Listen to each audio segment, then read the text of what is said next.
اے میرے قید خانے کے رفیقو، تم میں سے ایک جو پہلا خواب بیان کرنے والا ہے وہ تو اپنے آقا کو شراب پلایا کرے گا، اور جو دوسرا ہے وہ سولی دیا جائے گا اور پرندے اس کا سر نوچ کھائیں گے۔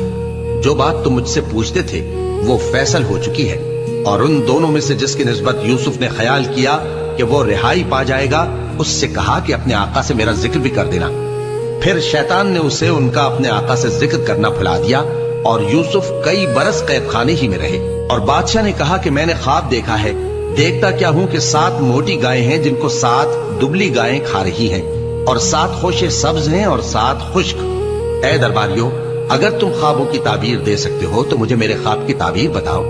انہوں نے کہا، یہ خواب تو پریشان خیالی سے ہیں اور ہمیں ایسے خوابوں کی تعبیر نہیں آتی۔ اور وہ شخص جو دونوں قیدیوں میں سے رہائی پا گیا تھا اور جسے مدت کے بعد وہ بات یاد آ گئی، بول اٹھا کہ میں آپ کو اس کی تعبیر لا بتاتا ہوں، مجھے قید خانے جانے کی اجازت دیجیے۔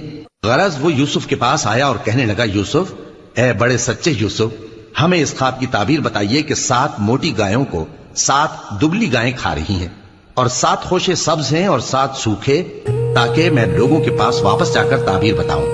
عجب نہیں کہ وہ تمہاری قدر جانے۔ انہوں نے کہا کہ تم لوگ 7 سال متواتر کھیتی کرتے رہو گے، تو جو غلہ کاٹو تو تھوڑے سے غلے کے سوا جو کھانے میں آئے باقی کو خوشوں میں ہی رہنے دینا۔ پھر اس کے بعد خشک سالی کے 7 سخت سال آئیں گے کہ جو غلہ تم نے جمع کر رکھا ہوگا وہ سب کو کھا جائیں گے، صرف وہی تھوڑا سا رہ جائے گا جو تم احتیاط سے رکھ چھوڑو گے۔ پھر اس کے بعد ایک ایسا سال آئے گا کہ خوب مے برسے گا اور لوگ اس میں رس نچوڑیں گے۔ اور یہ تعبیر سن کر بادشاہ نے حکم دیا کہ یوسف کو میرے پاس لے آؤ۔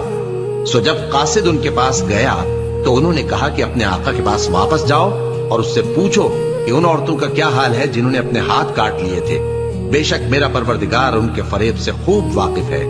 بادشاہ نے عورتوں سے پوچھا کہ تمہارا کیا قصہ تھا جب تم نے یوسف کو اپنی طرف مائل کرنا چاہا؟ سب بول اٹھیں کہ اللہ پاک ہے، ہم نے اس میں کوئی برائی معلوم نہیں کی۔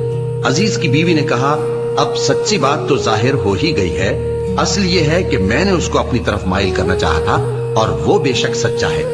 یوسف نے کہا کہ میں نے یہ بات اس لیے پوچھی ہے کہ عزیز کو یقین ہو جائے کہ میں نے اس کی پیٹھ پیچھے اس کی امانت میں خیانت نہیں کی، اور اللہ خیانت کرنے والوں کی چال کو چلنے نہیں دیتا۔ اور میں اپنے آپ کو پاک صاف نہیں کہتا، کیونکہ نفس امارہ انسان کو برائی ہی سکھاتا رہتا ہے، مگر یہ کہ میرا پروردگار رحم فرمائے۔ بے شک میرا پروردگار بخشنے والا ہے، مہربان ہے۔